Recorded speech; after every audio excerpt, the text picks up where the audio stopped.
Anthem on the track. Live from the land of snakes. With the same nigga playing your weight. Wanna give your hands a shake.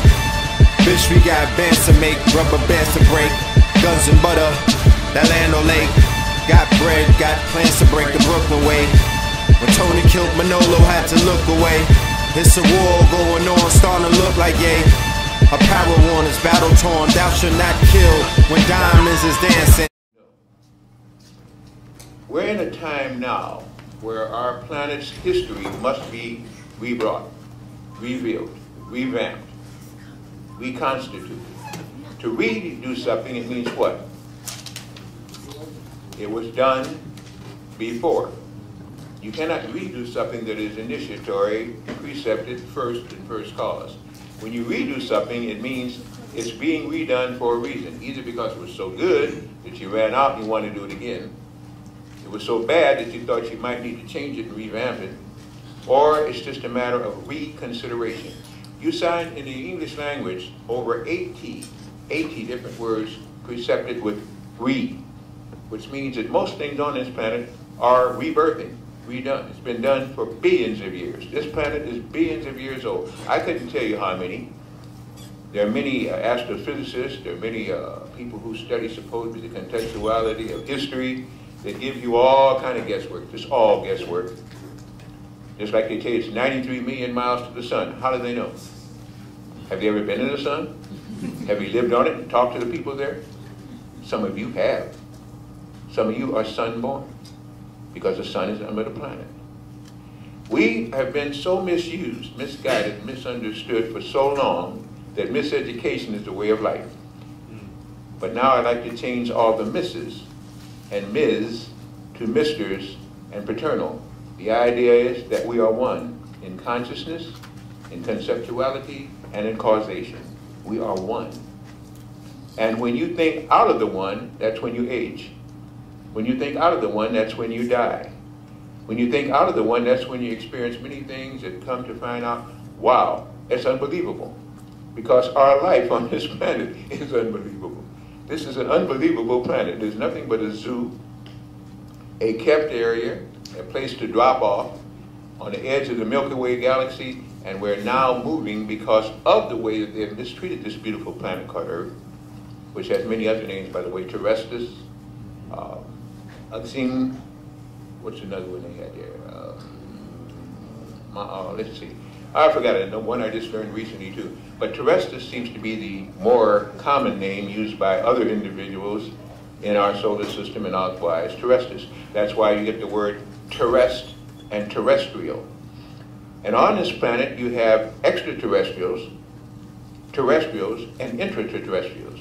We have 3 different life forms on this planet. We know very little of the extraterrestrial, very little of the intraterrestrial, and now we're just beginning to understand better on terrestrials. Because we've got supposedly 5 now: brown, yellow, black, white. What's the other one? Oh, red? You can. But then we've got speckled, green, blue, and kind of a yellowish white. You haven't met them recently. We have giants here, pygmies here. We have 30 and 40 foot tall giants still living inside of our Earth and on many of the islands in the Pacific. This is when the story of giants, I have pictures in another lecture I give on the giants in, on, and around the Earth. We have so much that was never taught to us because the people that educated us were miseducated themselves, and then those that were used to guide and take care of us never told us the truth because they didn't know who they were guiding and miscarrying were their gods. Therefore, you are gods sitting in these chairs looking for a god outside. You're a god going to sleep in your body each night looking for a god to come and help you. And so when we study the ancient gods, understand you are the incarnate virtue of those ancient gods, and you look in books and treatises to find yourself and never find it. This is why there's so many arguments in so many religions, because everyone is looking for their God, and their God is them. You are your God. Now this has nothing to do with the Creator. Notice how I change this now. I do not use the word God to mean first cause and causation and primal. I use the word God to be any advanced scientist or any advanced race or any advanced person is showing me things that I can't understand. Therefore, I look at them as a God. And in many cases, so-called aboriginals, and never use that word again because it means to abhor the original. So-called indigenous, which means indicating that you are now inbred. So it's okay to use it off and on, but understand the word you're using. But indigenous to this planet are all kinds of races, all kinds of people, all kinds of creatures. There's a story that runs, you've probably heard it before, but I'm going to go over it because it's going to open up even some more doors. And I hope to cover a lot of territory with you today. We got started early enough to still give you some time, and me some time. And yes, I will go to a Q&A, and I do know where that's going to go. It means we're going to go everywhere from A to Z on the recap. But I'm still going to beat you to it a little bit by answering some of the questions you may have as to why I think this whole thing got started. I cannot tell you how the whole thing got started, and neither can anyone else. No, can anyone else. It's all guesswork. But I will take it to what's happened on this planet that made a great change. And that was when there was in our solar system a 13th planet. We have 12 now. Not 9, 12. And that 13th planet was called Maldek. And Maldek had a moon that was called Malona. And there were races of people that lived on Malona, and there are races of people that live on Maldek.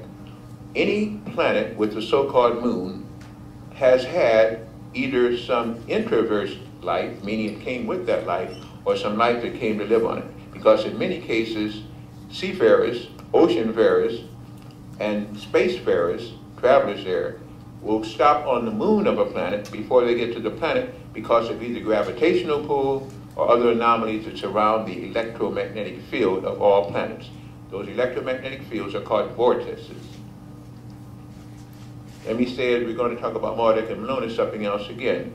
We have a problem here on Earth with what they call fuel, fossil fuel, and the ability to produce energy. And the ability to produce energy is running dry because the fossil fuel is running out.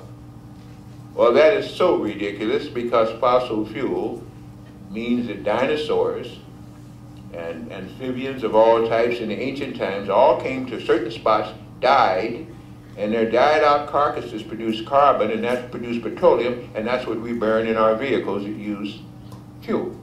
Well, that is so outworn. That is so stupid and so ignorant, but so is the cost of that fuel when they produce it, producing it, capping it up, and then charging you more. It's always a big game on this planet. And people say, well, why is this thing like this? Why is this thing going on forever and ever? Well, first of all, the fuel on this planet is endless, as fuel on all planets is endless. The Creator did not make a planet and not give it a way to energize itself. That would be you built a car and didn't know what it was going to use for fuel, and then had to wait for somebody else to give you the fuel when you built it. The designer of a vehicle designs it with the fuel in mind and makes it that fuel available, or else you don't design it. It doesn't even come to conceptuality unless you have a way to make it go. I'm still going to get to Maldek and Malona, but I think I want to hand you this first too. There are 3 different forms of energy that a planet, a planet can use. One is called org, O-R-G. O-R-G means original, organic, organism, orgasm. It is the original thing. It is close to the universal prime creator's mind, and it is a fuel that that planet then generates because we're in the universal creator's mind field. There is no such thing as empty space. Sometimes between our ears there might be, but we work on that and try to change it too. In space there is mind, and mind is energy in a form that is very rare and very fast. That's why we can't see that mind, but we can feel the effects of that mind. And around all planets is concentrated linear mind, which is called a vortex. That vortex has been alluded to by Imhotep, Atum. It's been talked about by many of the ancients, even had name for it, Mishmak, Mac, Vril, and we even now find it in the use of what we call the energy from Tesla, one of the people from Austria that they killed because he worked very closely. By the way, he was a Venusian, inborn here. That's where he got his mind from. If you ever read the book, The Wall of Light, he tells you about the Venetian ships that used to land in his backyard. They delete all of that. He was trained by the Venusians, and he brought that kind of concept here on Earth. Real mashmak, or vortex energy, is what's around all the planet. All you have to do is find a way to conduct that energy down and hope you don't blow yourself apart, split your very atoms, and you got every energy you want. The energy is abundant around us. You don't have to dig into the earth and use her own fluid, her hyaluronic acid, her collagen, if you would. You just reach out and pull it down. That's what the Ankh and scepter were. We get it back to Marduk and Maloney, but I think this is a better way to do it now to accept the thing. You see in many cases, especially as students of history and black people looking for consciousness and looking to get an ancient Kemet and places like this, you see that Ankh figure all around. Of course, that's the one I have on here. Many of you probably have better ones than this one. Okay. But you see the Ankh. The Ankh was never used without the scepter. And the Ankh and scepter are one. It simply meant that the scepter was like what was called later on the ancient wand of magic. It was a hollow tube, either made of copper lined with gold or whatever wood, some kind of a wood substance, which wood was a nullifier. It had usually coils wrapped with either gold or copper, depending again on which time you used it in the ancient society of our earth.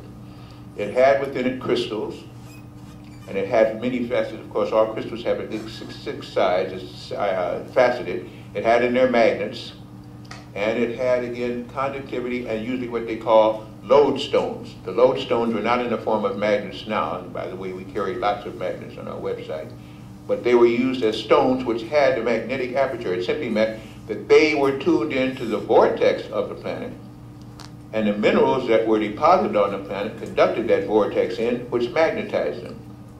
That's why each planet has its own form of magnet and its own form of lodestone or conducting mineral. This one happens to have that in this form called the lodestone. So you put that into this hollow tube with the crystal on top, and then you had a gripping area that you could hold it. And that gripping area was to carry your own energy into that tube. And then when that was done, it was conducted through you. Now the point then was, what did you do when this energy was conducted? Through you? Many of you understand now kinetic energy, where you get static electricity. You touch a wall and it's dry and it's cold outside, pow, a big shock. Well, you amplify that shock 1 billion times, and that's the kind of power you can conduct through your body.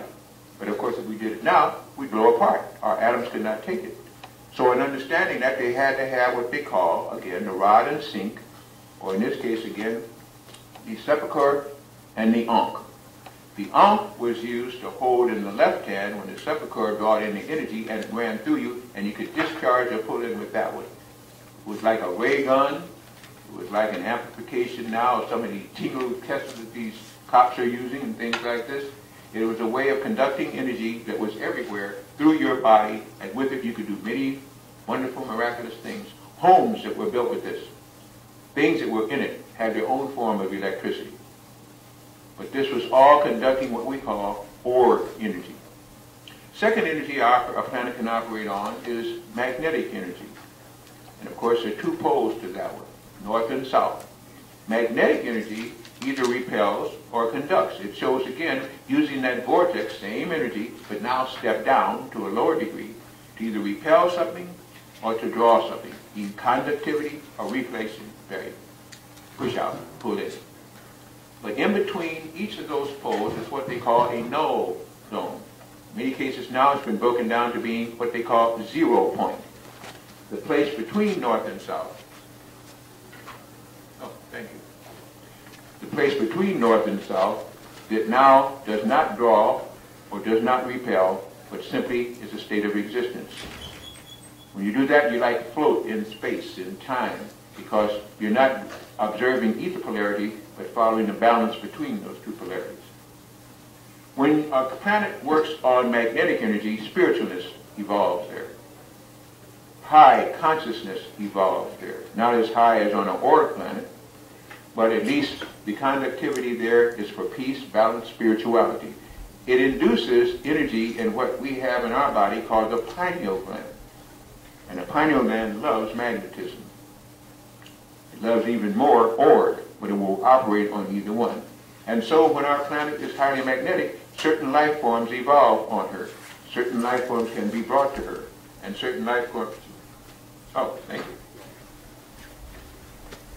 And certain life forms can now be utilizing our planet Earth when it's magnetic. It was magnetic at one time. It was org at creation. But now we use on this planet something called electricity.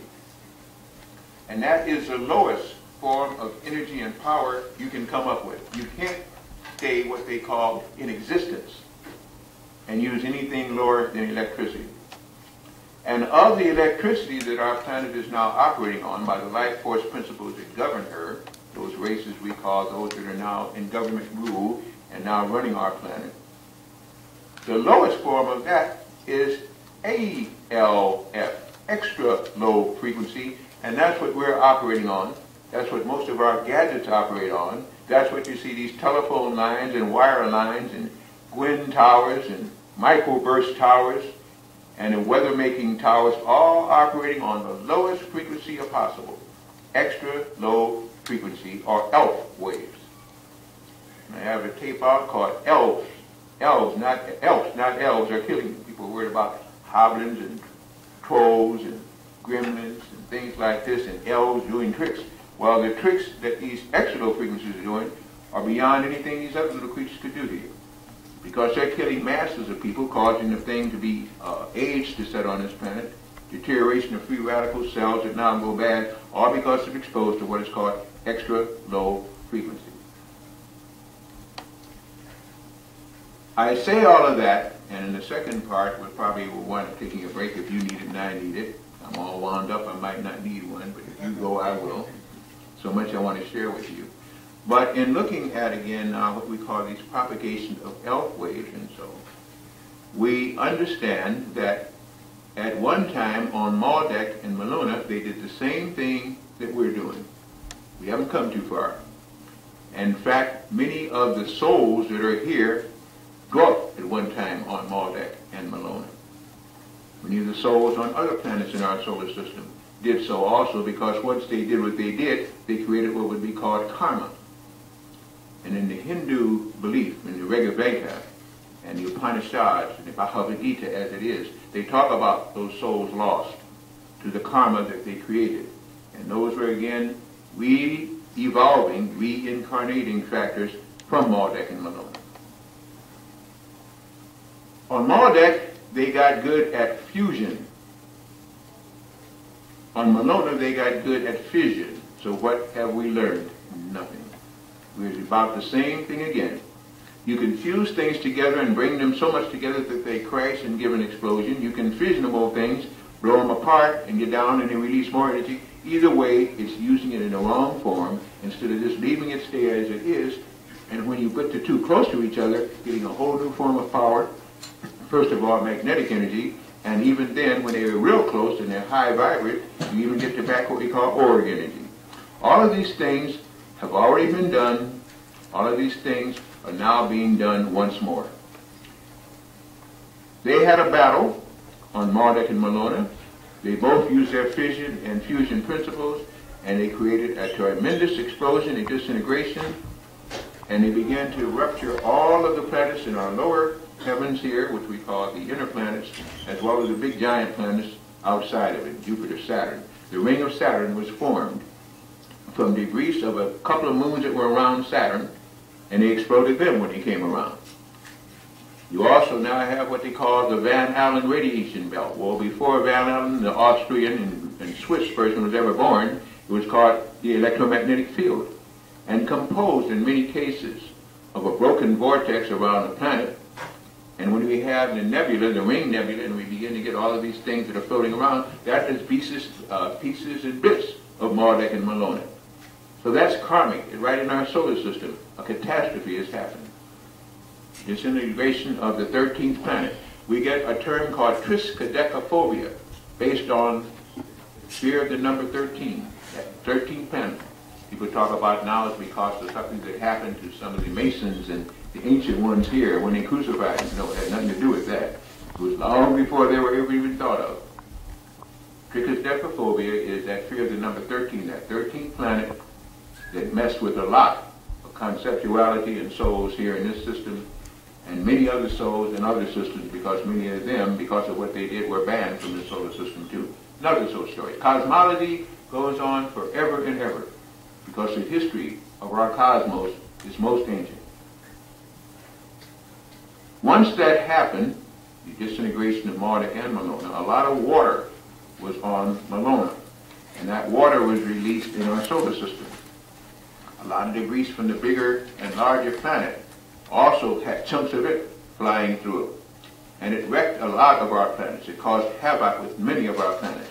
But I want to deal with one that it had havoc in, and that's called Massa, which we now know as Mars. It's had many names also. Different type of folks call it different kind of things, but we're talking about the same planet, Mars. Massa had a very advanced race of people, and they understood well the potential of what could happen there. They tried to send emissaries to Marduk and Malona, as did all the other representatives outside of the system, telling them that what they were doing was going to lead to a catastrophe and to repent, or to get wise and to understand that it could lead to no good. Like now, they wouldn't listen, as they're not listening once again. So, the destruction came. But on many of the higher forms of planets, they were prepared for that destruction. The only reason they didn't interfere because they knew that karma would also involve them, and they learned a long time ago, don't get involved in another planet's going on because you become part of that going on yourself. And they weren't ready with their evolving spheres and being able to go into higher planets such as Sirius and Andromeda and Tassatari, that they weren't going to do that. So they let them do what they had to do, but then their planet paid the penalty for it. And the penalty that was paid, it sheared off most of the top of Mars, causing a melting of the polar caps of Mars. And since all planets are hollow, they then knew that they had to, as their ancestors do, go to live inside of Mars, which the Martians do to today, still live inside of Mars.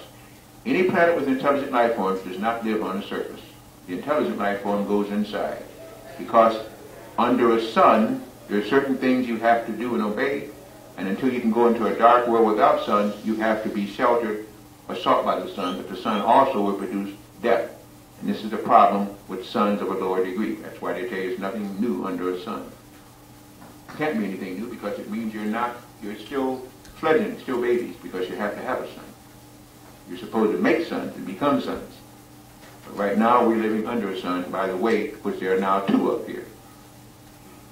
Oh yeah, we're going to cover a lot. As we then saw the debris rain down on the inner planets, it caused havoc on Venus. Now, I would say Pluto because now they give and take Pluto as they would anytime. Sometimes you got it, sometimes you don't. I don't know what the astrologer is going to do with that. It's going to drive me mad because first they say Pluto doesn't exist, and they say Pluto does exist, and they say Pluto is not a planet. Well, there are many planets in the system they still know nothing about. So I don't know what they would argue about Pluto, but let's just be semantic and argue about etymological Pluto. But as we now get back to what happened here on this planet, it rained down salt in the form of water. And that's where you got salt water. This planet had no salt water. This planet had only fresh water. And the creatures here were in fresh water. Whatever you see living in salt water came from another planet. And most of the things on Malona and Mars were influenced by the culture and mind, and therefore you had sharks and octopus and killers, predators, that rained down upon Earth that never were here before. Because under salt water, this is the kind of thing it will cause, because it causes poisonings and acids reactions on the cell, on the membranes, on the DNA, the dinucleic acid, and the RNA, the ribonucleic acid. They all vibrate on a low plane when you have salt around. Salt now will kill you. Salt will make you grow older when you use salt. You use salt very sparingly, and you have to use salt like Epsom salt with a certain charge. Salt is a killer for anything there because the vibrations are acidus, and not one that you should have. Fresh water and distilled water and things like this that we're coming back to as we begin to understand what a wonderful medium water is, that's things of a higher nature evolve in it. And when you drink it, you're working on a higher nature when you have fresh water. The point is now They polluted this planet so it's hard to get either. It's hard to get any kind of water unless you go through a whole process. Well, they poison the water. This is what happens when you get karmic patterns of low vibrations of people who choose to incarnate on a planet like Earth, and Earth has gone through so much that she's been granted a wonderful dispensation at this time. Earth has been, through the Universal Prime Creator, granted the right to go from the third dimension to the fifth dimension. From the third dimension to the fifth dimension. That's like going into pre-kindergarten into postgraduate school. Never heard of before. But never has a planet gone through so much and still been in existence, hasn't allowed her little cells and wayward cells to kill her yet. Gone through so much, taking in laggards from other planets, taking in evolving, taking in killers, taking in everything else you can. It became a prison planet.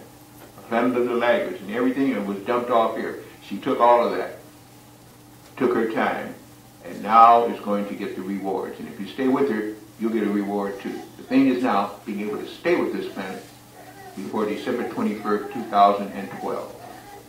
And it's not the Mayan calendar, by the way. There was nothing but agronomists. They weren't even smart enough to make that. And I'm sorry for some of you Latinos that are here. I'm not stepping on any toes. I'll step on everybody's toes nowadays. Because truth is something that you have to cut through. And never come to me, by the way, for truth. Come to me for facts. If we agree on our truths, then it's good. I got a whole statement to make on that one. Now, what does all this have to do with the 18th dynasty, which you've been asking me to do, which Brother Rashid helped to bring me in and bring with Brother Marvin, Brother Rich? Everybody keeps saying that they want to hear the 18th dynasty. Well, I thought it'd be about 5 times more of you here just to hear that 18th dynasty. But I understand some other things were going on. So again, I thank you for taking the time to choose Blair today and then somebody else tomorrow. With that in mind, I'm leading all of this because unless I gave you this background, what I'm going to tell you about the 18th dynasty wouldn't make any sense. Or it would, and then you'd have to go to some other scholar that explains something else. You still may do that. That's your choice. But at least I'll give you my version of what those other scholars are going to tell you as to why Kemet came about.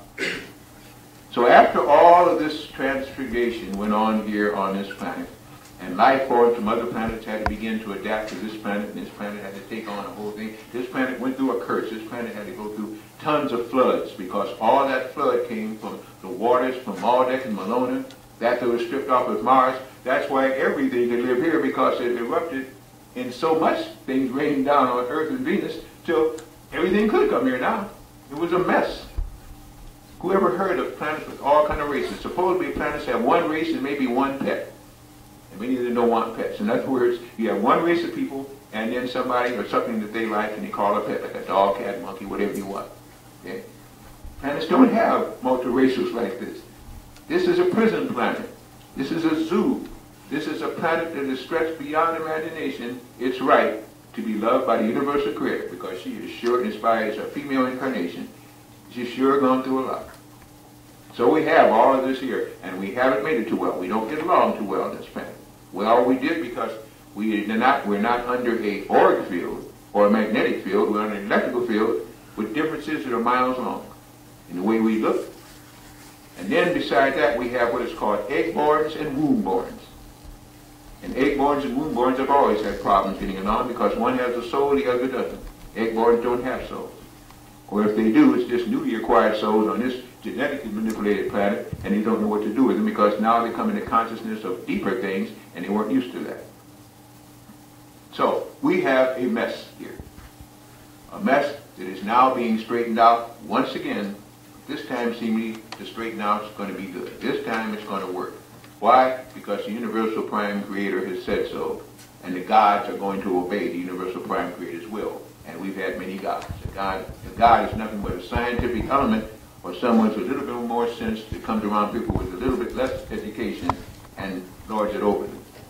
So they call it lordy, lord it over, so on like this again, lords and gods, and so. You are a god. You are gods unaware. But until the God faculty is developed, you're gods unaware. So if you don't know powers that you have and don't use them, what good are you? You're just here learning like me and like us. But now, oh, the wisdom is coming back, and you're going to see things now that you don't ever believe you would have, but hoped in your heart you might. Because what is happening now is that veil is being lifted. That right brain of yours is going to kick in, which is universal, knowledge that you didn't know you had. When it leaks through as genius, again, they said a person is a child prodigy or genius, wasn't a genius or child prodigy, that right brain was opened up and they didn't forget. The veil of Maya on something run by electricity like this planet kills that ancient thought. It kills the receptors that have memory. And that's why it's hard. Every cell has a membrane. That means a memory brain. That's what's around all cells. Each cell, therefore, has a memory of what to do, and a receptor to do what your mind tells it to do, but when you lose your mind and don't, it will do what it wants to do, become a free radical and cancerous. And that's exactly what most people are, free radicals and cancers running around on the planet, forgotten who they are and the God within them.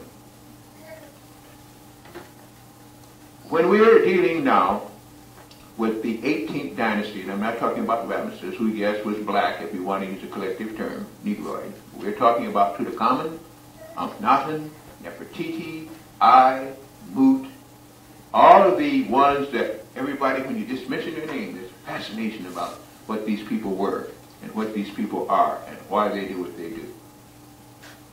Well, they were, they are, and will be part of you because you carry their genetic structures. This is why you're here. This is why you want to study the Kopara, and study the Sephirah, and study the Hamahaba, and to study the texts that they tell you were ancient. This is what you're drawn for, because you are an amalgamation of all of them, because you're universal souls. And the souls being born now on this planet are crystals. The souls born from about 62 to about 87 were indigos. And the souls before that, you were just anxious, volunteered, and sometimes wish you hadn't, but you were driven to come back and get things straight because you wanted to move on with the great new beginning of Earth. So the souls coming in here now are very advanced souls. They're old souls. They're born now with eyes open and spines erect. They're here talking in the womb. They're here communicating. They will bring in the kind of knowledge and wisdom that we've been wanting for. And you who birthed them, either through your seed and sperm or through your egg and receptivity, are part of them too. And that's why when they're coming in, you have to clean up your act. You can't go with the old lies of them because they can tell you're lying in the womb and will try to correct whatever you lack. For them to come through hopefully and openly, and therefore to give them pablum and formulas is stupid. And worse than that, it's dangerous because if you take them to the hospitals, our Dracon receptors here, those interceptors of our genetic plasma, will give them shots and kill off their psychic ability. Everything you do now is going to require a shot because they got to dumb you down. No, most of us are dumbed down, brainwashed, comatose, inoculated, vaccinated, and encrypted, into which makes you useless to a spiritual society. And they don't want any spiritual society people coming in now because these are the advanced gods coming back again. When they are amongst, things change. When they're doing what they do on this planet, the planet will change. Everybody want to know where beautiful brother Obama, and how is he going to be president? Read back my old tapes there again. They're going to make him president because they needed a black man to run the planet. Not because they loved him. They knew what the rights of these other terrestrials told them. They know what the people in space said. We're not going to trust anybody that does not have melanin to run your planet anymore. So he had to be. But be careful what you get. And be careful what you ask for. Because you might get more than either thought of. Right now, you can be directed by consciousness and thought. You need to think of him every day in the most, surround him with light and make him worship that melanin and honor that melanin. Because they'll take it away from him, and the most dangerous thing he could have done is where he went now, the seat and home of the Dracons. Mm-hmm. Eating, drinking there, shaking hands there, and holding the mother, the Holy Mother, if you want to call her that. But outside of Mahat and Tahuti, and outside of Asur and Oset, and all out of the ancient gods who are in name elements, that they were trying to tell you that an element can come into a carnage, or a miscarnage, or a direct carnage, simply meaning it can come into karna and reincarnation. So when the elements come into combination, we make gods of those elements, but the more you have a certain elements, the better you can become maybe a god. That's why gold is worshipped, because gold lets you use the hypothalamus, the pineal and pituitary gland correctly, and lets each of your cells vibrate at 121 megahertz. That's why they wanted gold. This planet was abundant in gold. That's why everything could come here, and almost everything has. Wanting the gold. It wasn't just a little gremlin, or what is it again, the guy from Ireland that wanted the gold. Wasn't just that, because gold has a high vibration. It allows you to reach higher vibration and allows all of your cells to operate on a higher frequency, up to 121 megahertz. But not in the form that you put it into a vault in a gold brick, get a little piece of paper that says it's up there and how much it's worth, and then kill each other for it. No. In fact, it's supposed to give life, give you higher life, unite your mind, body, spirit, and soul, and lets you astral travel and travel to other dimensions while still in the flesh. That's its true usage. So when you have all of this being brought back and have people now trying to understand what's going on, it becomes kind of deep. But it's like a deep, wonderful puzzle that you're anxious to tackle because this is the time you've been waiting for. This is what you wanted. This is what you've asked for. And again, what did they say about asking for it? You may get it. But with it comes a big package. Bigger package than some of you thought you were going to grocery shop for. And food stamps nor printed fiat money will not buy it. The food of the gods is love and life. That's what the gods live on, and if you're going to be a god, you better learn to get a lot of life and a lot of love. And if you get it, you better be able to return it to let that flow not tear you apart. Because the highest love, you're going to have to open up heart, not just the mind, but the heart, to receive that and receive it in a way that can be distributed throughout your chakras. Our planet has chakras just like you have chakras. They didn't teach you that. You got 12 chakras operating, although they tell you 7, and you got 12 dimensions on this planet, although they tell you none. They don't even talk about dimensionality. They study that in plasma science, plasma physics. In other words, why don't they just come out and say it? Metaphysics. But they don't want to use that word, so what do they tell you? What are the words they use? Cause, what do they call this thing? Plasma science, and there's another one they use. It's just so much just like metaphysics, metascience. But that's what metascience is. Meta means above, and physics means science, if you're going to go by the Greek. It means above thinking, higher consciousness of subjects and elements. And when you think like that, then you're thinking in the realms that control the lower chakras and the lower sciences. When Earth did take in all of these other things from these two exploded planets and began to rebuild herself, obviously the floods are talking about when all this rain and salt water came down, wiping out everything on Earth. And then these new creatures begin to grow, and the old creatures that were taken inside the Earth begin to resurface. You had life forms now that were amalgamated and open sesame, an open door to bring in other life forms from other planets because it already had been brought here. In Kemet, and that area has had many names, Al-Kibulan, well, I don't even go on. Most of you are aware of them again. It's now generally called Egypt, and it is the heart of the Great Pyramid. In the 18th dynasty, it is said to be the heyday of Kemet, or the heyday of Egypt. Why? What was so great and so different about that was before and that has come afterwards? It's this, that there is a time when extraterrestrials, terrestrials, and interterrestrials ruled at the same time on the surface of Earth. I didn't say anything about aliens. I said terrestrials, extraterrestrials, and interterrestrials. I have 2 tapes out called T's. T's 1, T's 2. Terrestrials, extraterrestrials, and aliens. An alien is anything that's intelligent in any form, and there are thousands of forms of aliens out there. From praying mantises to things that, well, you imagine it, and that's what's out there. A alien being anything that is intelligent, a extraterrestrial being one that's a little bit more intelligent than a terrestrial, that can live in the heavens or in the earth, and has. A terrestrial human is almost like an oxymoron. Human is animal man. No, I know you say, no, Blair, it's H-U-E, hue. It had nothing to do with the hues of planets. Hue meant animal. It was the animal god, hubris. and it controlled the animal kingdom, in which many of these scientists from other planets mixed your DNA with other creatures on this earth and made the body that you're in now. If you doubt that, look at your hands, look at your feet, look at your body. Some people suffer from what's called psoriasis, scaled skin. But you can see the little scales or little elements there, the many cells that are on your front of your hand, and the smooth palm, top of your feet, and the smooth foot. Some people have codification. They have, again, a 33rd vertebra, which led to tails. Some people have horn patches, where you used to have horns. Most of us now, and this is one of the things they don't tell a lot of you ladies again, have gills. They have what is called the parathyroids. They don't know what they're for. And in many cases, because of that, the thyroid, which a woman has 2 lobes on it, requires more iodine from the time that you were from Oasis and the fish planet. No.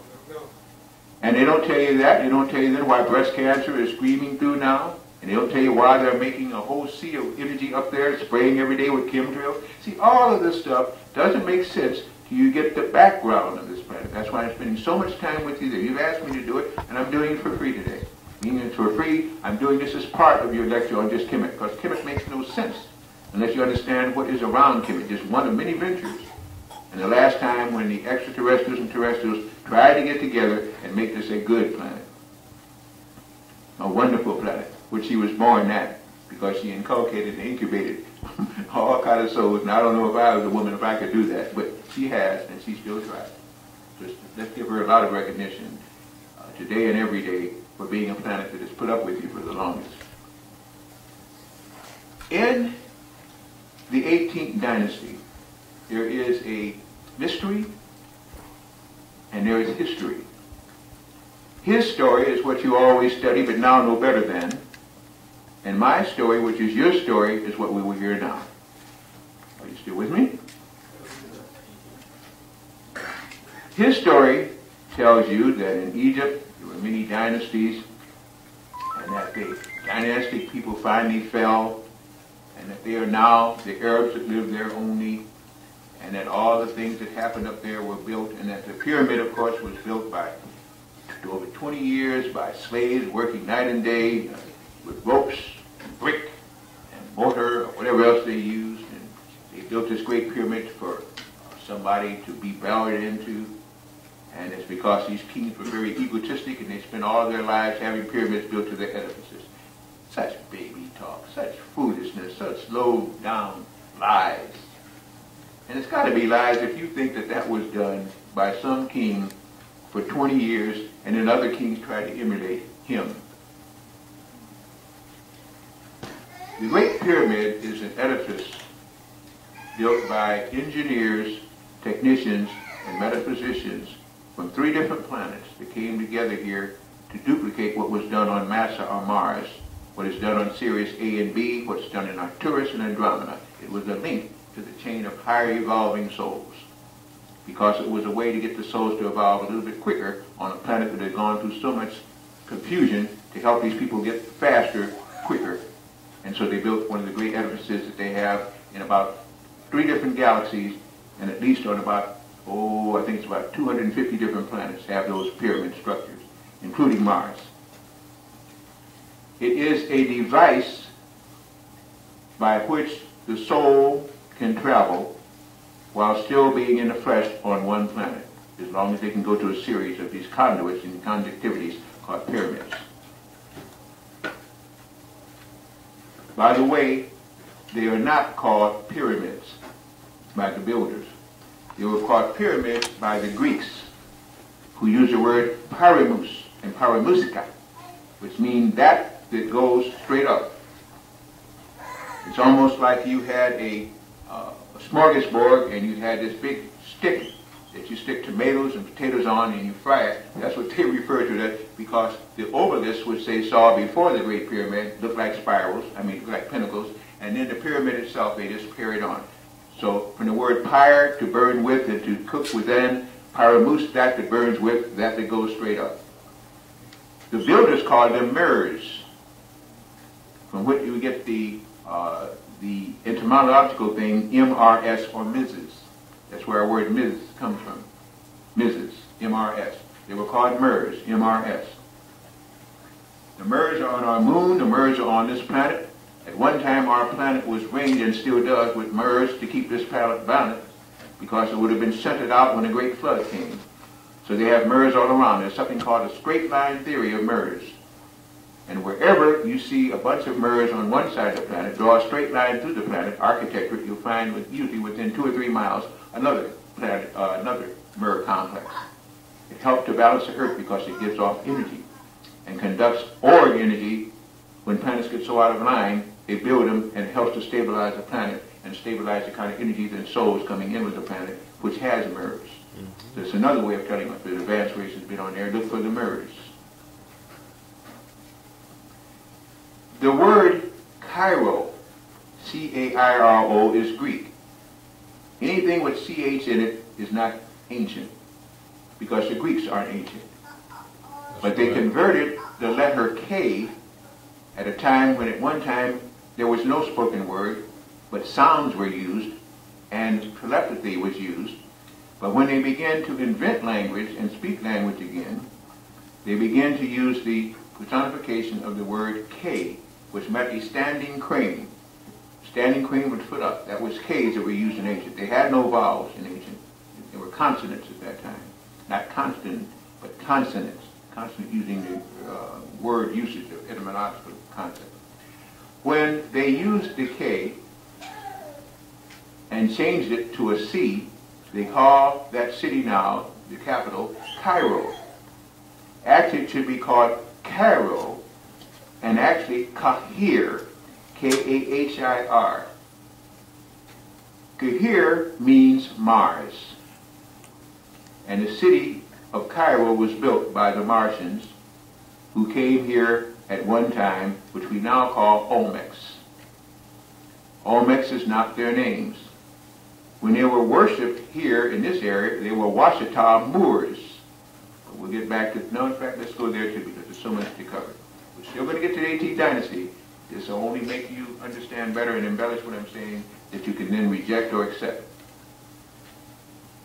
Washita Moors were people which we now call Olmecs because they had to try and hide the history of the Olmecs and say really that they never existed. They were here before the 18th dynasty and helped to establish it. They were here before many dynastic people were here. They were the overlords or the watchers that came from Mars to try and help when they realized what was going to happen on Earth, and they didn't want the same thing to repeat itself again. And so they came here to teach and to watch and to try and offset a dreaded enemy of all souls, the Dracons. The Dracons also saw what had happened and figured this was their time to come and take over this planet, which they wanted for a very long time, because that's what they do. They travel in various galaxies. They're draconic. They look like upright walking serpents and dinosaurs, and they combine with another group of people, and they are a group of conceptualities or structures or life forms, and they take over planets. They love that. Since this planet was also then going to suffer heavy karma, they figured they could also work with that one too. So, these pyramids built by these Moors, built by these Olmecs, built by these prehistoric people, were very, very, very specially designed metaphysically. What they did was simply to allow the soul, which was in the bodies now that were being incubated on this planet, to leave the body, travel wherever the soul wanted to go, and still come back to its karmic pattern, the planet by which it was made to be born, or chose to be born, or had to be born. It was a vehicle for astral projection and soul travel.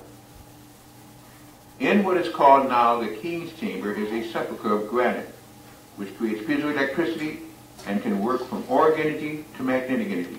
That's why it had a structure built above it. There is a pyramid in the form too, and best shape to conduct organic energy in a pyramid shape. That's why over the king's chamber there was a sepulcher which the person could lie into. Above it was this amplification tower, this pyramid V shape. I'll have to use the board here too, but we'll do it in a second. And therefore, when he lay in there, that person then could go into a sleep state, astral project, and the soul body could leave. But to do so, they had to guard the body, because if the soul returned, and time was so different, who knows what age the soul might return back from, and not everybody was given the vehicle of life to travel into. Only special persons that so qualified. So there was release of what is called the Ka and the Ba, the spirit and the soul. And the text of that was which was called the Kabbalah. And how to do so and why to do so, and the gods that were there, which meant the powers that you had to utilize in the chakras in order to do so. And then you have to have the waiters and the attendants, the watchers, to make sure that when that person was taking that journey, they could still return here if necessary. And if they were gone for a long time, the watchers set up canoptic jars and put the entrails of that body so that if they did return at a later time, they could still duplicate themselves or have their ancestors to duplicate them, because every cell was a duplicate of the person left. Every cell has a membrane and the codification of being able to reproduce that person. That's why you had the entrails left in those jars. You can produce a billion touch today, and by the way, they're trying to. A billion Ankhnatons, of different Nefertitis, a billion eyes, hope maybe about 3 billion Imhoteps, a little bit wiser, and be able to do the same thing on this planet that they've been able to do. Because, as they now know, you can duplicate with just one DNA cell your whole body. Well, think what you could do with canoptic jars and replacing organs and stuff, you just regrow them. They were left right there because they had that kind of science. We were just rediscovering it, not even understand what we're discovering when we redo something. Nothing new about it. It's ancient knowledge and wisdom that were taken away, and the teachings were taken away when people were not allowed to then learn things that were really science. Science means to know. Most scientists don't, or they won't, because they can't get tenure, they can't get funding, and they're afraid to go against their peers. So truth can't come out until you go within and pull it out, because you're as capable of scientific discovery as they are, probably better, because you're searching for truth. They know the truth and hide it. Give you the shots to make you the followers, instead of the leaders and understanders. What does this now have to do, since I put all the rest of this around, with that 18th dynasty? Teasing you a little bit. Now we'll get into it as I understand it. And again, believe this, there is no truth till you decide what truth is. These are my truths. They don't necessarily have to be your truths, but I give you explanation as I understand it to you. Ankhenaten was a name given to Amenemhotep IV and III, and he had been a general and a warlike person, so on like that. He went into the last battle that he carried on was in Taxila, and he met the Phraotes of Taxila, by which the word Phraotes or Pharaoh came about. Not before he made that journey was there a Pharaoh. Don't get confused on that. Phraotes was in Taxila, which was in Singapore and in China, where he journeyed to and found the whole teachings of Buddha and later on Krishna, which they knew nothing about. And the Buddhas are what you see behind me. They are the chief gods of all religions on this planet when you take them back. And that's the ones that you see right over there. Those are then the ancient ones that taught about what we now call collectively the Olmecs, that they came here and taught all the races of man that were worthy, and taught them to have no religion, and taught them not to worship them, but that each one of them was important because their souls may have come from other planets, but they were here to learn, and the quicker they learned, the better they could ascend. None of them asked to be worshipped. People worship what they fear or don't understand or want to be. They didn't say worship them, people deified them. But look at the deities that they used. On the board up there that you see are what they call from Buddha and Buddha, which means the black. You have Fuxi there from China. You have Dagha from Japan. You have Kar. You have Moses. You have Zeus. You have Apollo. You have Krishna. You have Athena. You have Isis. You have Lao Tse. You have Quetzalcoatl. You have Ixnilton or Satalan. You have Kalesh. you have Elsam, you have Circe, Yajin, and Delphi.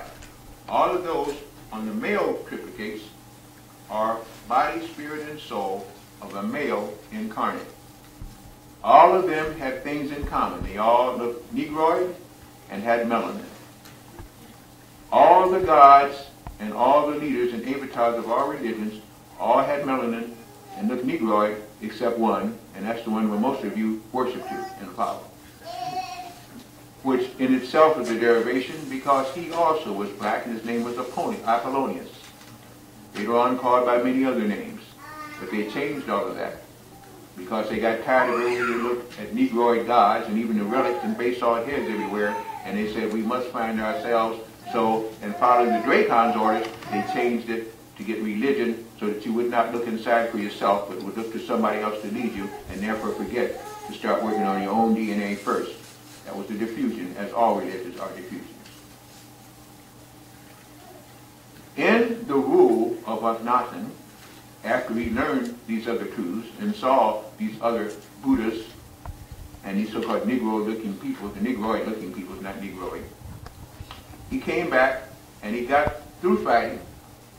He went into meditation, and so much had been revealed that it shocked him, and he even told about the inner earth beings there, and he said, if this is the case, I cannot continue to make karma on my life, and I must create dharma. He was also taught karma and dharma. Karma, that what you do, you get back, an eye for an eye, and you get away with nothing until it's corrected. Dharma, that as soon as you understand mentally what you've done, there's no need to go to it on a physical plane, but one more time, one more reincarnation, to make sure, when put down there with all the temptations, the worst thing you can do being put on this planet Earth in a physical form, to see if you can now do what you said you would do. But Dharma, which they don't teach, is mental understanding and spiritual awakening, which creates no karma, and obvious a karma of ignorance. Except one more time. And on the physical plane, when you try it, that's when you really find out what you think you can do. Can you really do it? Under the pressures on this planet, which has, to say, all kind of races and all kind of temptations and all kind of low vibe and everything. So if you can do it here, what you said you would do there in your heavens, then you can make the grade. So as you're all caught up in karma, remember Dharma, which is a higher form of karma, and obviated the need for karma one time. Dharma is mentally understanding, so you don't have to physically go through it. And the beautiful thing is our cells have Dharma karma too. This is how you can begin to cure yourself when you begin to understand what real cell structure is and what real dis-ease is. They took away that teaching too. Where you can begin to cure yourself by getting rid of the karma in the membranes of your cells and creating Dharma there. This is why I teach meditation as it should be taught, as I understand. It's not ego. It's coming from a lot of sacrifice and a lot of meditation myself. So for Unguided, we have two forms of that, which I use in workshops. With all of that now as a tangent and fulcrum and base, Akhenaten came back into Egypt, which was not called Egypt at that time, but came back into that land and began to reteach the people, much to the horror of the priest of Amun, who all priestcraft loved that ego. They loved to be worshipped, tied, worshipped, sexed, and loved, and everything else. It's freebies when you're a priest. It's freebies when you are a spiritual leader. At that time, they misused it. I don't know that they always do that, but I say it's a temptation. Because when people go without to get a third party to take them to the Creator, you will create a reverend, a priest, a minister, a leader, or a kapahisis. You will create something that you have to go through, when really you don't have to go through anything. But through the trauma of trying to understand self and the meditation of reaching inside you for your Creator. So therefore, when he came back talking about there was one God only, Aton, and to atone for what you've done, to Aton, and that Ra and Aton, the sun god, were one, and that all they had to do was go within and meditate, the priest of Amun said, oh no, this guy came back, he's a mess, let's kill him. They said, if we kill him, we'll be dealt with. Because he was still a revered leader, a general. And so they didn't know what to do with him. Here comes back this guy going out killing, slaughtering, and making Egypt go. And now comes back and tells everybody, go inside, start meditating, pray to the one within you, get off this planet, become somebody. So what do they have to do? It took him a long time, but they said, we got to get rid of this guy. First of all, they thought they could tip him a little bit more. Well, he had all the women he ever wanted, had children by many, but he came back with a hunger now for the truth of the Creator, the One, and came back to spread that to his people. So they said, when we can, we must get rid of him, but how do we get rid of him? So as the tithing fell off and their power lost, the priest of Amun just kept conspiring. What can we do with him? In his journeys back from Taxila, Akhenaten met Nefertiti, a queen and a princess in her own right. Now some say she was a dancer, and that he just picked her up on the streets, so on and so forth again. You get all kind of background with Nefertiti. Whether she was a dancer, whether it was somebody he met, she had one thing in common with him, a long head, and he knew that he had found his own. Because Akhenaten had one of the longest heads you could see in the world. Because Akhenaten was a strong statued person. Akhenaten stood, unlike what they're showing, up to 12 feet tall. They show him as a little sarcophagi, per se. No. Akhenaten was already of the ancestral blood of the ancient ones. This is why he was such a commanding leader. And because of that, he had the telltale mark of an elongated occipital lobe. When he and Nefertiti mated, it is said that they produced Tutankhamun. Now, there are rumors to the side of that one. I'll beat you to it. That there was incest going. Is that all extraterrestrials use incest in order to keep their bloodline pure. And that he was a product of his mother. I can't think of his mother's name. They'll come back to me now. What? Who? T. All right, yeah. And that there was a process of prodigy and incest there. Whether that's true or not, who knows? But most people here who want to keep their bloodlines pure will use incest, especially the Dracons. That's one of their heavy things. But it was said that that was done too. So whether that's true or not, we can still let it go. But either way, Tutankhamun was also born with a long head, but not as long as his father Akhenaten, or if it was his mother Nefertiti. Queen possibly. Either way, that was a big thing between Nefertiti and Tai, simply because Nefertiti said that Tutankhamun was not her son.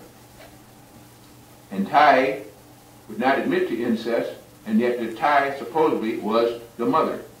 Not just his mother, but supposedly the mother of his son. If this is true and they were trying to keep the bloodlines pure, I still accept it. Whether I accept it or not, it is done. But I give you both sides of the story. Take which one you want. But either way, King Tut, or Tut, was very much wanted and was born psychic and had the marks of an awakened pineal gland. He also, understanding who he was at birth, because he was an advanced spirit, also probably understood the killing of his father, Akhenaten, who said was poisoned by an asp, in many cases by Nefertiti, who supposedly followed the priest of Amun's rule and saw to his death. Whether that's true or not, or whether the priest of Amun simply killed him and then held over Nefertiti, again, this concept of if you tell, we'll kill you too. Either way, something there happened. It got rid of the last one of the extraterrestrials that ruled us here, and problems began to arise because now the priest caste said, what was done here will never be done again. If we're going to hold power, we can never let a king usurp our authority. King Tut married, or took unto him a woman. You don't talk too much about her. Her name was Ankhesenama, and some call it Ankhesenama, whichever way you would, or moon. Remember again that the vowels in many cases were not used, so consequently with Ankh, period, spelled with an A, something is wrong. But anyway, that's best to pronounce her name, whether it be Ankhesenama, or whether it be Tutankhamun, or so whatever you would. One thing that bothers me is the fact that they pronounce his name Tutankhamun, or Tutankhamun, if you would. Tutankhamun, whichever you would. Any pronunciation of that has got to be wrong, and I'll tell you why.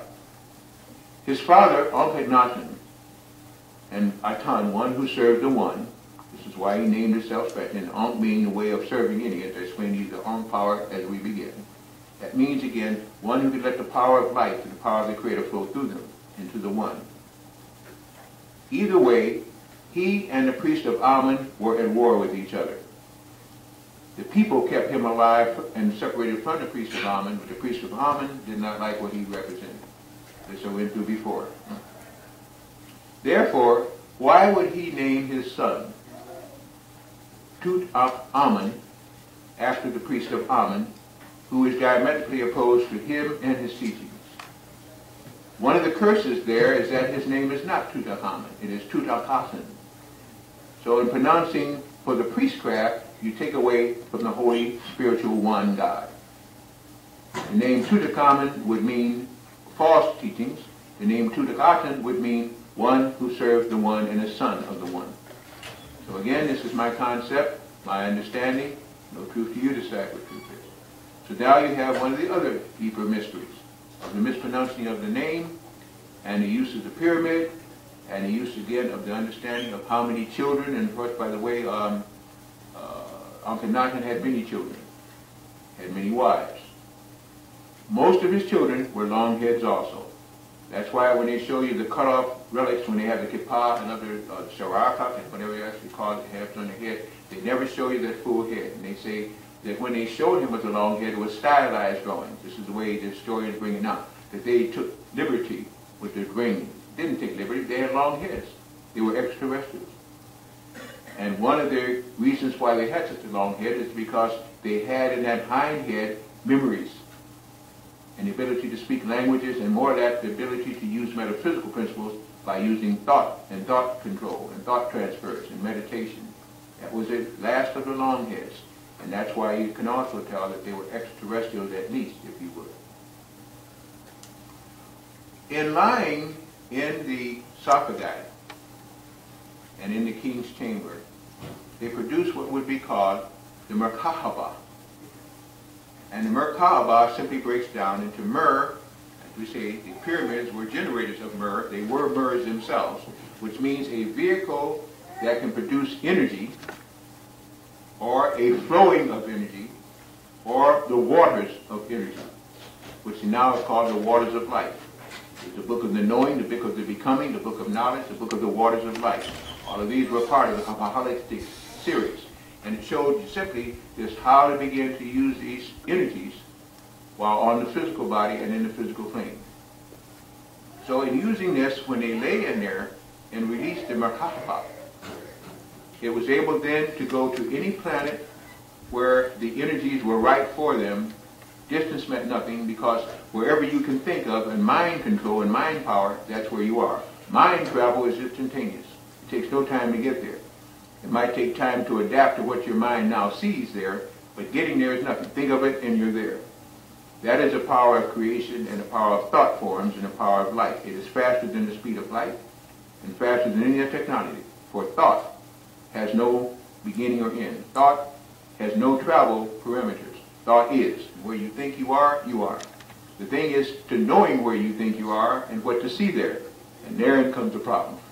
Because you now have to go to where you don't know, because inwardly you do know, but don't know how to get there. That's why your mind can become confused. And the mind is to the soul as the brain is to the body. Behind the brain is mind. They don't say brain power. They now say mind power. Mind control. Concentrated mind. And that's what you must use. Once again, get rid of all your enemies and think things right by concentrating your thought of power. But you have to have a planet that can carry that thought. That's why you're using the chemtrails to stop you from it. And you have to have the ability to understand what thought can do and what pure mind power is. And augmenters like pyramids, the things that can help you to do that. That's why they built them. And that's how they were built, with mind power. Levitation and the whole bit that goes with it. Because it's over magnetic anomalies, it is the power of thought, by which all things are thought into being, and which you can then create by thought. If you look at the root word conception, it means to conceive mentally. You think it's just uterus and sperm and egg and so on, zygotes? No. It is to conceive in the mind first. For what you think is what you bring. And what you don't think is what you bring. It's all psion, kion, to know. And the consciousness of the scientist to know what you want and how to bring it about. I'm going to begin to kind of whittle down, because there's so much I could talk about, but I'll simply say this in summation. What I try to present in a very broken down form to let everybody understand it. I didn't say believe it, I said understand what I'm saying. and to give you a picture of what we're up against and what now we're actually beginning to release. What has happened on this planet in our solar system, what will be happening, and what is happening presently. It is that our planet is going to a planet that's theta. While still in a solar system, meaning a sun system, we're going into a theta dimension, a dimension of thought, the fifth dimension. For this planet to be doing that and you to stay on it, you're blessed. Because it's what you always wanted in the deep parts of your soul, what you always have dreamed of and tried to create within your consciousness. And if you can do that, you can stay part of this planet. Already, people see shadow people, things like the corner of their eyes. I know it. You don't have to tell me. I know it. I know where you are. You have a 12 spectrum light, ultraviolet, infrared. Some things exist on each of those spectrums, but you were built just to see the ones in the middle. Now, as you expand your consciousness, you get glimpses of things. You see shadow people. You see things that are coming about. You perceive light people. They're discovering planets now that have always been there. But the frequency of us was so low, we couldn't see them. Now they say we discovered them. It's like Columbus discovered America. I got a whole thing on Christopher. Who discovered what? But anyway, all this, I can't call it idiotic. I just call it this juvenile type of thing we call history here. With people who would not know, were not all-knowing, and who sought to teach those who forgot who they were, therefore they were teachable. You're now rebellious. You don't want to be taught by falseness anymore. Therefore, you got to go within and find out what you should have known anyway, and this time bring it out. That's why the use of metaphysics now, and the use of going inward for thought and meditation is coming back, because everything you want to know is already in you. You just got to remember how to get it, and you don't get it by going to psychiatrists and taking pharmaceutical drugs, because that's going to make you forget even more. That'll make you what they call schizophrenic. That'll give you albinism. That'll give you, what's this other thing they call it, ADD, attention deficit disorder. That'll give you everything. Because your disorder is that you're getting the order in line and they don't want you to. So now they got to shock you back, electroshock, and give you drugs, so you might not remember who you were, because if you did, you might not respect them. It's all to be. You can't change it. But it's just a matter of how much do you suffer, or how much do you become glorious in understanding who you were and overstanding what they've done. Once you do that, then the true consciousness that is in you comes out.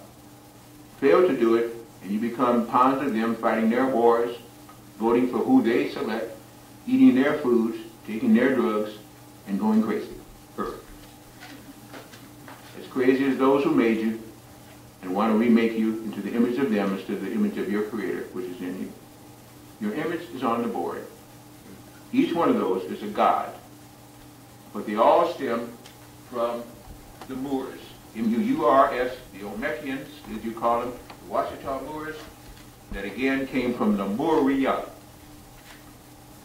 inhabited first by the Martians that came here, in which all the continents had different names. One of the oldest names for the United States is Encalia. Europe, Urigar. Where are some of the others again? They've got, I forget now. I forget what Mexico was out there. Mesoamerica was called. In fact, America was another name that was invented. Americus Vespucius. This was not called America. Everything here has been changed. And there's a brother who was going to introduce me but forgot, but who I love for what he has said because he's in research and is also part of the same concept that all of us must awaken now. This is what we must understand about the Americas, and I won't tread in this water. It's mine too, the water, as you can see. You didn't talk about that. But at the same time, you're right. At least you have my truth and I have your truth, and we share it. The Americas are misnamed. This was called Algonquin, one of the oldest names, Gautama, Norte and South Gautama, and of course the same thing that we're talking about now, the most ancient of names here, Encalia. But in Mesoamerica and the Americas, which ran from Nome, Alaska, all the way down to Venezuela and Argentina, all of that you have Olmekian heads, if you want to call them Olmecs. You have these great big 30-foot, 30-ton basalt heads. They're granite. They're everywhere. But you have the same heads in Angkor Wat, in Thor Wat, in Cambodia and Laos. That's one of the reasons why they went over there in Vietnam, is because they wanted to blow. Why did they blow up all the black Buddhists the Negroid and Buddhists in Afghanistan, all 5 of them? Why are they hiding Cambodia and Laos down there where the people still worship you? Or worship what you should be if you understand who you were, and now coming to knowing of who you are. Everybody awaits your awakening, except you. Here, that's not the truth, but you know 3 people that are because they were in church today. So consequently, let's just not talk about what we should do, let's talk about what we didn't do and start to do it. Let's begin to understand and unfurl all of this confusion, because if you don't, the planet is going to leave you behind, because your vibrations will be false, because your pineal gland will not function correctly, because you're taking the drugs and teaching and thinking on the wrong octave, and you will die. In summation, in my last 10 minutes, we now have 2 suns. We are a binary star-sun system. Why don't the astrologers, astronomers, meteorologists, and this other form of creature that is out there tell you about that? The astrologer won't, because they don't know, and they have to now rewrite some of their astrology. They need to do that anyway. That book out called 12 Challenges to Astrology. The astronomer won't, because the astronomer now has got to revise all of their things. That's why they give you and take Pluto, but they don't tell you about the 12 planets you have, even with Pluto. Trying to make room for it, talking about Nibiru coming again, or Nibiru, or Neb-Haru, recruitment pronunciation. They're, what can I say, the archaeologists, well, not the archaeologists, this is other one. They got the meteorologists, they got astronomers, there's another form of this creature called scientists who do it. None of them are going to tell you about a binary star system. As I've told many of you, so much so that the brother the other day when I came back said, man, you know, Blair, you can prove that 2 suns. You just look to what do you call it, the cell phone, and you take a picture of it and you can see it. And I smiled. I said, do you know who told people that? I said, I did. Oh man, I didn't know that was from you. I thought, and then he began to name another brother who's well known, and another brother who's well known. I said, you ask him who told them. Again, it is not that I am great, it's not that I have a big ego. I am a student of metaphysics for 50 years. Some of them weren't even born when I was studying. And I have not lost any ounce of intelligence. I still think, and I still have a brain, and I still try. So I'm still researching. Plus, as you know, I'm a contactee. That came out here in New York way back in 1992. So if anybody should know, having talked to some of the brothers, it should be me. I didn't lord over it, I didn't run on it again, but they led me into a lot of knowledge. They led me into metaphysics. So consequently, I know what I'm talking about. But there is no truth to you decide if what I'm saying is true. And that can only come from your wisdom, your introspection, and your conception of what is or is not. The second sun is magnetic in intensity. It is highly magnetic. It now is merging with your own sun, or what we call the first sun that we have. When those 2 suns come together, they will knock out everything electrical, so start preparing for brownouts and blackouts. They're inevitable. And when it really gets so bad that nothing electrical will work, and you can't get refrigeration in the summertime, or get heat in the wintertime, you better be to some place that you've decided, or somebody better come and call you by that consciousness you know and take you somewhere to help you off this planet, in this planet, or around this planet. Because on this planet, the service will be hell. The hell of unknowing, the hell of paying penalties for all the ignorance that has been possessed here, and getting rid of the form that holds all advanced souls back, electricity. Electricity is on its way out, face it. Change is coming about. But not Putin, Obama, or any other kind of change. It's a change that will come with anybody who understands that this planet is tired of the foolishness, with or without you, is going forward, and hopefully with you if you are an awakened soul.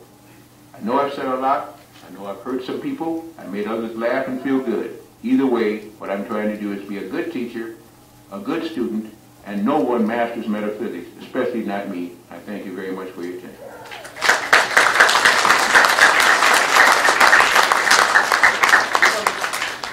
Give Dr. Blair another warm black hand.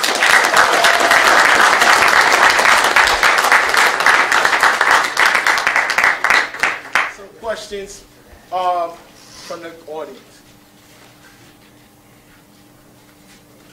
Well, let me say this first. After that dissertation, that sharing, that vocabulary in which the brother not only spoke in English, but used many of the ancient scripts. I have no effect on that one. At any rate, you're right, he got carried away. But in getting carried away, and I say why he's here, he got carried away because there's a spirit moving within him, there's a spirit moving on the planet. And what I will agree with him on, and most of the things he did, I did understand, and when I didn't understand it, I could only listen and wonder, make me go study some more too, I can tell you that. But either way, that Bible is definitely not what it seems to be, and it is a book of magic. And the Old Testament, if you notice, is different from the New Testament now. And the whole book's missing, got 186 books, and the whole book's missing, got 186 books missing out of there. The only book in it that holds true is the book of Revelation, which is not written by St. John the Revelator, but by Apollonius of Tyana, a black man. So, as I say, so much is going on, and when you get so much at one time, I'm hoping that you didn't eat too much bad food, but some of the good vending thing out there. You best start getting some monatomic gold. When you start going there, you need your vibrations up high because you're opening up channels within the brain. And as I say, the word membrane means memory brain. When you start awakening some of those memories and you find the truth within yourself, then you're going to have to vibe with those truths because now, if not, you get diseased. You get imbalanced because in opening, I'm sorry about that, yeah. In opening up one thing, you close up another. So all I'm simply saying is this, you got a spiritual teaching today.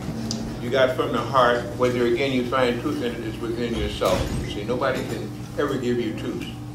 But they can awaken concepts that may become truths that were buried in your different parts of your body. So following that was a hard act to follow. I thought I gave you something to think about. Now he gave you something to digest and think some more and then cook the food in it. So I simply say, let's go back quickly as to some of the things I did say because you probably got everything I said by now. It's been interesting. To tell you, brother there is interesting, he's interesting. It's a lot on your plate. People are having to express now. Truth is coming out. But there's no truth till you decide what truth is. And I'm going to go over that little sheet with you once more again. There's no truth until you decide what truth is. And your truth may not be my truth. And my truth may not be yours. But that should not us from searching for the truth, nor inhibit our search for what truth is. Because as we diminish what is truth, by holding on to these truths until greater wisdom manifests or supplants what we presently understand is truth, you ascend from involution by cycles to evolution by spirals toward ultimate truth, if consummate truth does exist. So therefore, know on this dimension there is no truth till you decide what truth is. And that's the whole thing about the truth sheet. You don't hear me say the rest of it goes with that again. So I simply say, you've got a lot of truths to understand, but they must come from within you. If they come from within you, you will believe them. If they don't, you will have doubt and search for the truth. So never come to me and ask me, well, Blair, is that the truth? I can't give you truth. I give you facts through research that I understand it to be. If it triggers truth within you, you'll know it because it comes from the only source where truth lies within you. Some truths are limited, some truths are not, but they're still what you have to work with. So what we covered there was this planet is an old one, this planet is a zoo, this planet is a laboratory, this planet is now graduating from all of that. If you stay with it, you get the double promotion you would have had you not come here. But to stay with it now is going to take every fiber and inch of your being, of your mind, body, spirit, and soul together under your control. Nobody else's control. If you can do that, you can stay here. If you stay here, you will seek heaven and find heaven on earth and in earth and around earth. But if you don't, you will be gone. And I will tell you, the people I'm looking at now, some of you will not be here in about 4 more years. And it won't be because you went to another country. You probably went to a different investor. Some of you will. But most of you who know people who are not thinking like you, I guarantee you, they will not be here.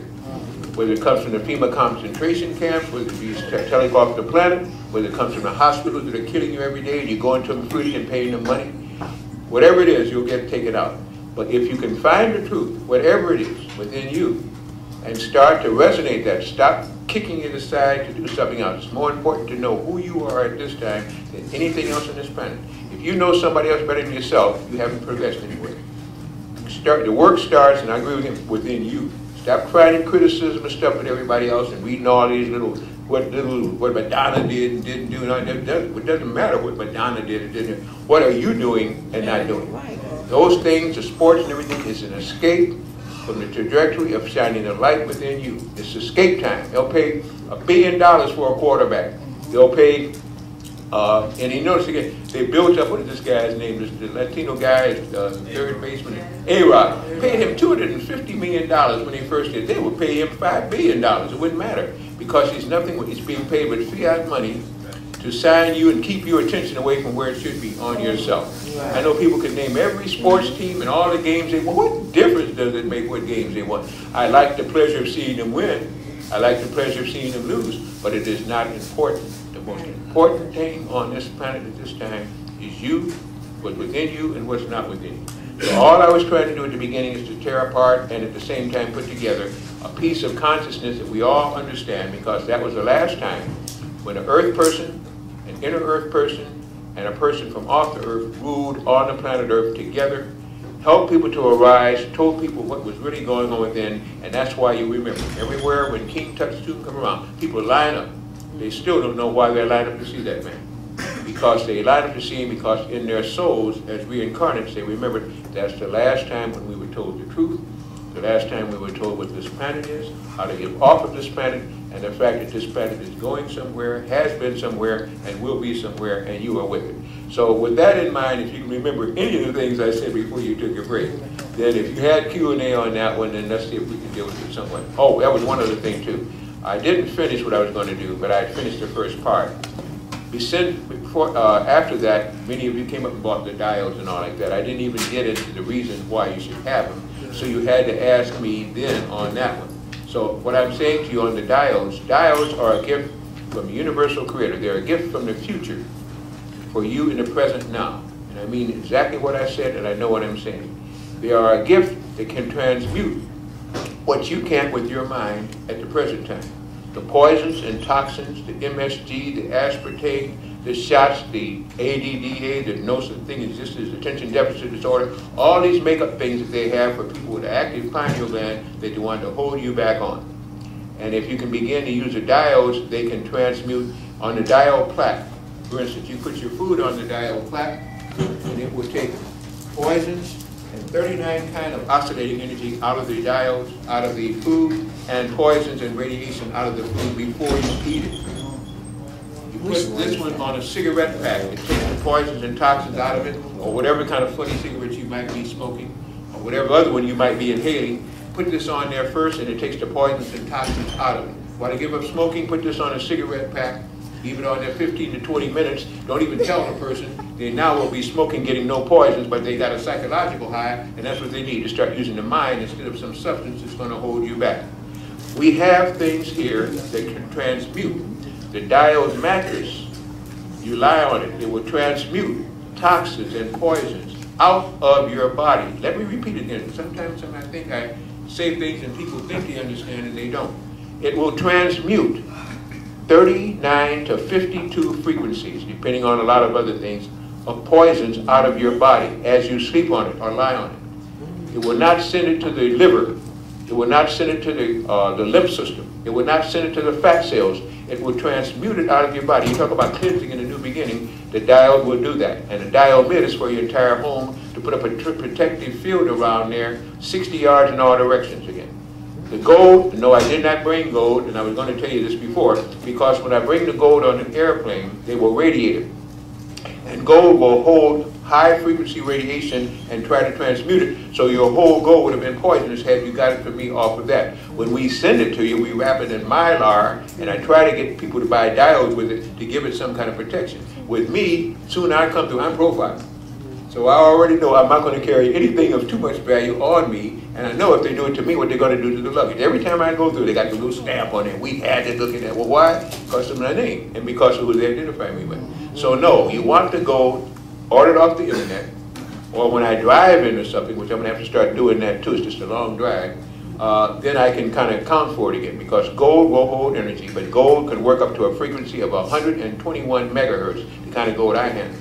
And at 121 megahertz, no bacteria and germ can even live, because they can't get that high on there. And somebody had mentioned earlier about transmutating gold, and that there are viruses and stuff that can live into the gold. The viruses cannot live in this gold that I'm using, especially if you then bless your gold when you get it. And that's when we start talking that kind of magic. I said, oh, this brother's going to really go where I wasn't going to go with you. He went further than I could have taken him. So it's all good. Everything is happening here is for consciousness. And now, with all that said, let's go with the questions and comments if there are. See you here. You're going to have to talk loud too, you know, because we don't have a mic there. Can you elaborate a little more on binary codes? On binary codes? When did I talk about binary codes? Towards the end, you're saying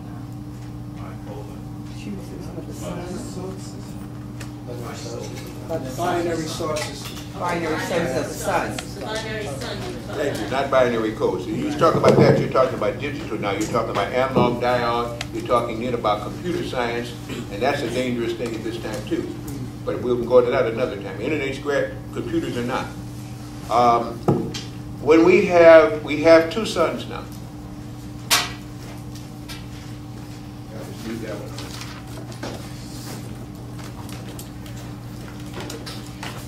We have what we call a binary solar system. Binary, which means two, bi.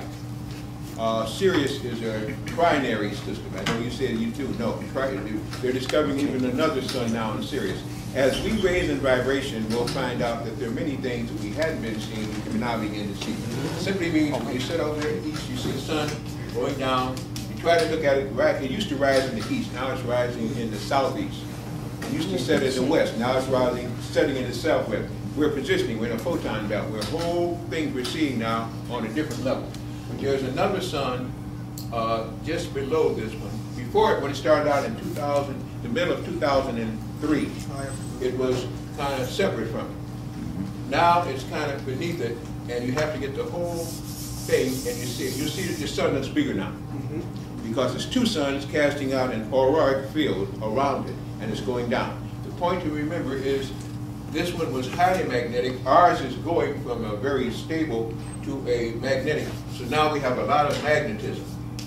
Due to magnetism now in our atmosphere coming in, that will work with your pineal gland, that will work with your psychic ability, that will help you to heal faster, that will help everything that you're doing to be more spiritual. Electricity is a danger.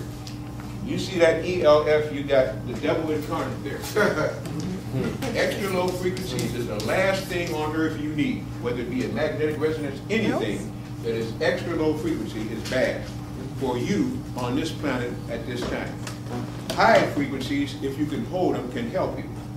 This is why magnetism is between org, as I said before, org, magnetism,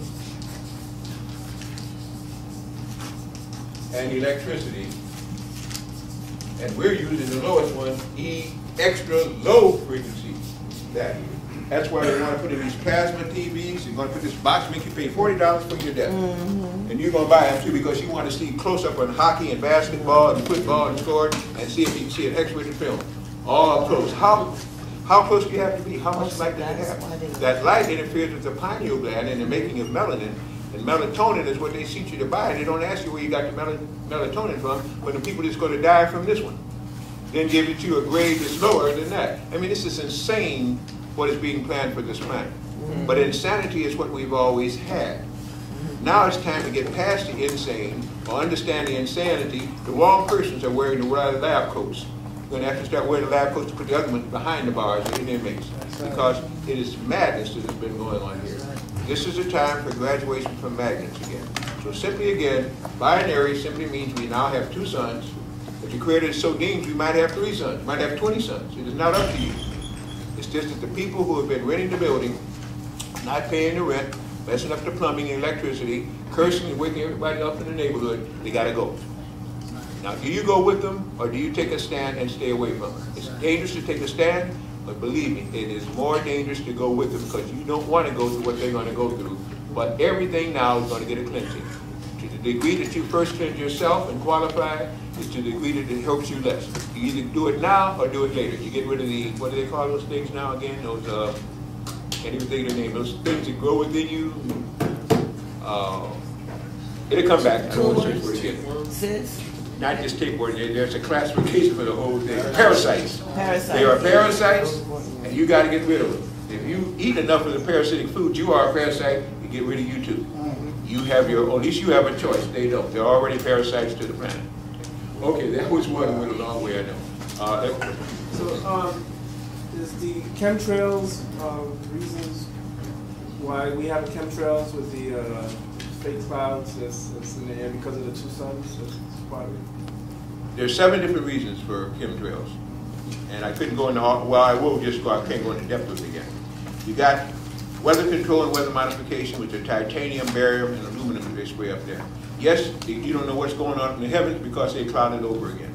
You also can put in anything, and if you want to kill off a bunch of people real quickly, you just spray up there, they got to breathe it. I asked a question usually, I say, does anybody in here breathe? And usually when I said breathe, so you think no way I said breathe or something else. If you breathe, you're in trouble. Yes. So you might as well start doing something if you're in trouble because you still want to breathe. And what you're breathing is chemtrail air. Outside, you see clouds and clouds. The weather is modified. The clouds are full of titanium, barium, aluminum, non-human T cells, manure, anything else they want you to have there again. And our whole Earth looks like Venus now from space. The Chinese were the only one that gave you a 2 read back from their satellite. There's a big cloud along the Earth now. It took them 13 years to make that cloud like it is. Now you have everything that they want. To hide what's happening, to put in killing things up there, to cause the planet to get to a lower vibration, to fight the binary star-sun system, to allow these serpents to start living on Earth because they can't take direct sunlight and hate magnetism. Everything there is for control of you. And most of the time they tell you that there's no such thing as chemtrails, that is contrails. A contrail is something, a plane flying above 13,000 feet, something usually to 18,000, that the moisture isolates over the fuselage and it trails back 12 feet behind it. These things go from horizon to horizon. They form patterns and X's and O's and everything. These are just the fleet that are making these things, and the persons or robots and stuff that is driving, that's where half your money is gone right there. Can you imagine what it takes to spray every day over every principal city here in the United States and town, 252 of them, plus every world continent on the planet? Only place they're not spraying now is West Gabon, Africa.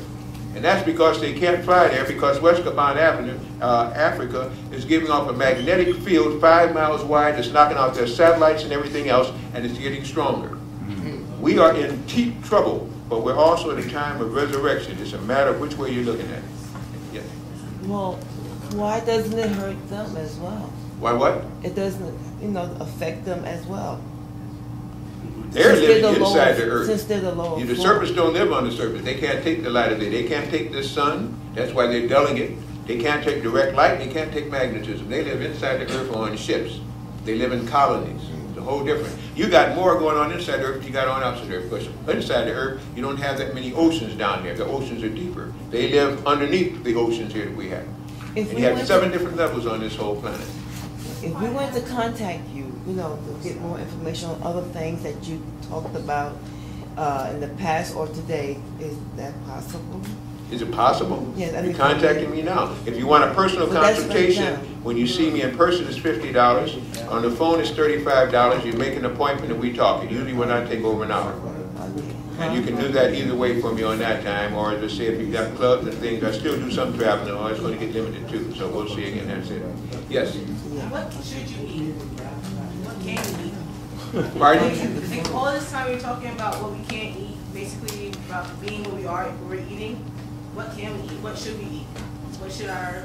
Well, what you should eat would be air, if the air were good. You now know you can't become a breatharian on the surface of Earth. So forget people tell you they're going to become a breatharian. They're going to die and they're going to be sick because the air that you're breathing is all messed up.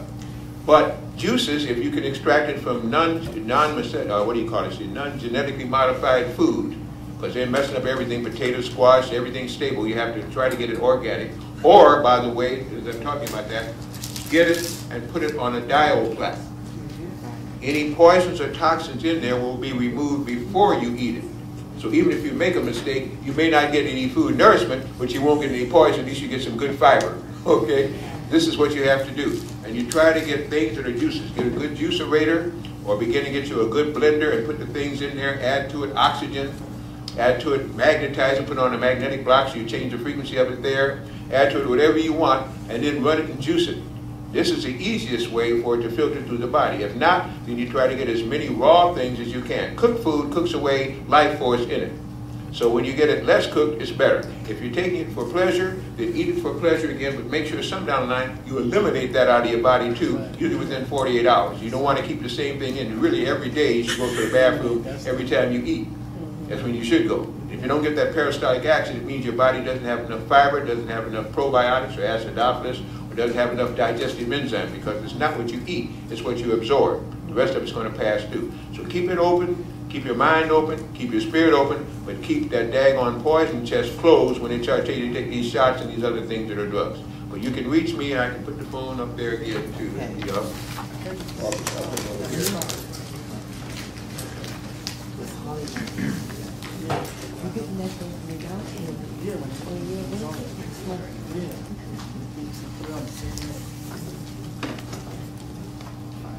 Seven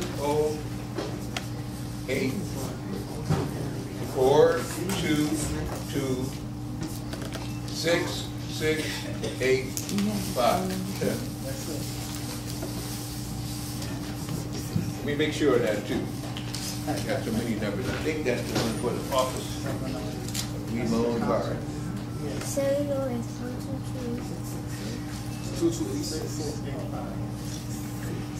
Wait. Yeah, that's right for the office in the center. Or we don't need my cell phone anyway. That's good enough for there, right there. But while I'm traveling, I'll give you the cell phone number now. No, I'm not going to do that. Just told me don't do that. That's the office phone. That's where you can call for an appointment if you want to again. Okay? Yes. Yes, Dr. Blair, thank you for such an eloquent speech. You imparted a lot of things that I wasn't familiar with, and I want to thank you personally.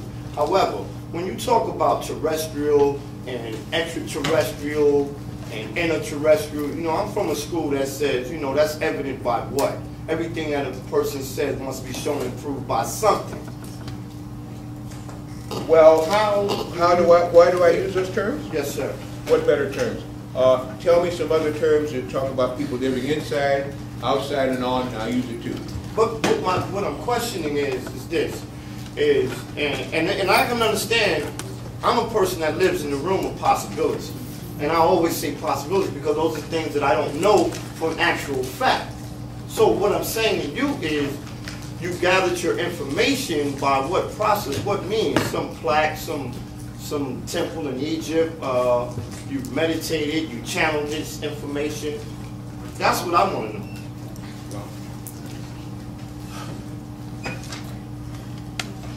I don't know how well learned I am. I'm well read. I have in my library 2,000 books. I've read 1,000. The other ones one day I'm going to get to before I die, maybe. Or I'll come back and read on the astral thing. I've listened to I don't know how many tapes, speakers, I don't really know. I do a lot of meditation. I've had experiences. I've been an astral traveler for some time. I got scared after a while, and after I was poisoned, they thought I was dead. I'm very much alive. Because again, from the understanding and the gods that helped me and the energies that I use in herbals, my wife died, they killed her, but they didn't kill me. But when they killed her, they let loose a vicious magician. And that's exactly what I do now on their plane, and it's like a vendetta. I was very much hurt by that. They didn't hear from me for about 3 years. So what I'm simply saying is, how do I know? I've gone within for most of it. The only way you find the truth, you can never get truth from me, as I told you. I'm not even trying to reach you with truth. Yes. You asked me a direct question, how do I know? Because it came from within me. Through my experiences, and by praying and meditating and asking, I got my answers. You got to do the same thing. All I'm doing is to give you a scenario that my conclusion reaches. You find your own truth. Never come to me for truth. I tell people I'm not a master, and I don't know truth, but I have facts and I'm well researched. Take those I tell you, go within or go without, make your own decision. Thank you very much. Yeah. By the way, conception means to conceive ministry. That's what all One at a time, please. Do not talk what somebody else is. I'm sorry. It's nice, but they can't hear and you don't have a mic. During my research, I had to find, because you had said that Akhenaten, you mentioned his name, who had children with Nefertiti, who had his structure, was his long face and his structure. Akhenaten? Right, Akhenaten. You had said that he took a travel over and to a different part of the land, I guess in Southeast Asia somewhere where you say he learned about. Anthem on the track. Live from the land of snakes. With the same nigga playing your weight. Wanna give your hands a shake. Bitch, we got bands to make, rubber bands to break. Guns and butter, that land on lake. Got bread, got plans to break the Brooklyn way. When Tony killed Manolo, had to look away. It's a war going on, starting to look like yay. A power warning is battle torn, thou shalt not kill. When dying